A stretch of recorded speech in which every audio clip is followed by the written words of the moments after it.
part 3, we're recapping everything that happened in the season finale of The Idol. Jocelyn is telling Tedros that Rob didn't do what he was accused of doing to Sophie. Tedros is like, why would Sophie lie? She's a good girl. So Jocelyn tells Tedros to get out of her house and he says no. She says, I'll call the cops. He says, I'll hold you hostage. There's a few unaliving threats. Then Tedros tells Jocelyn, isn't it a miracle that Xander got his voice back? Knowing damn well that she's the reason he stopped singing in the first place. So Jocelyn tells Heims to pay Tedros whatever it takes to get him out of her life. Heims says, say no more. He's been waiting for this moment. Side note, Fink loved Xander's performance. He suggests that they perform together on tour, and Jocelyn says, Xander is opening up for me. They hug, and Jocelyn tells him, I love you. Heims pulls Tedros aside and tells him the story of Little Red Riding Hood, and how the hunter who checked on the little old lady saved the day because he saw the big bad wolf. Heims says, I'm the hunter. Back to the meeting, there's one more performance, and it's Jocelyn's. She pretty much rolls around and gives Fink a lap dance. He loves it, and the tour is back on. While Jocelyn is performing, Tedros is getting kicked out by security. Heims offers him $500,000 to leave them alone. He declines. He actually takes the check and rips it up and says she's worth so much more than money. So Heims says, okay, it's time for plan B, and I love plan B. I actually prefer it. Fink leaves and everyone's celebrating because the tour is back on and they're all performing. Heims tells Jocelyn that Tedros is done, and she asks how much did he have to pay him.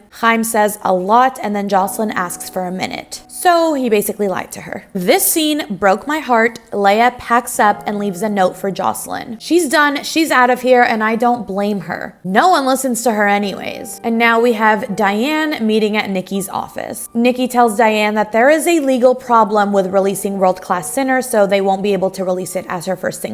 Diane just says, it was Jocelyn, wasn't it? I mean, did you really think that she was gonna support you? Then we have a little sequence of Jocelyn throughout the house. She's playing the piano, she's smoking, she has her hairbrush. She's looking very bored and very sad. And here we have Heims' plan B. He finds Talia, the reporter, and asks when her story is due. She says Friday, and he tells her, you might want to hold it because I have a bigger story for you. He says, my girl is in trouble and I could use your help, and Talia says, I'm listening. What we later find out is that he gave her all this information about Tedros and she did an expose, so she fully put Tedros on blast, and that was the story. Then the scene skips forward to 6 weeks later, and it's Jocelyn's first night on tour. Go to part 4 to find out what happens.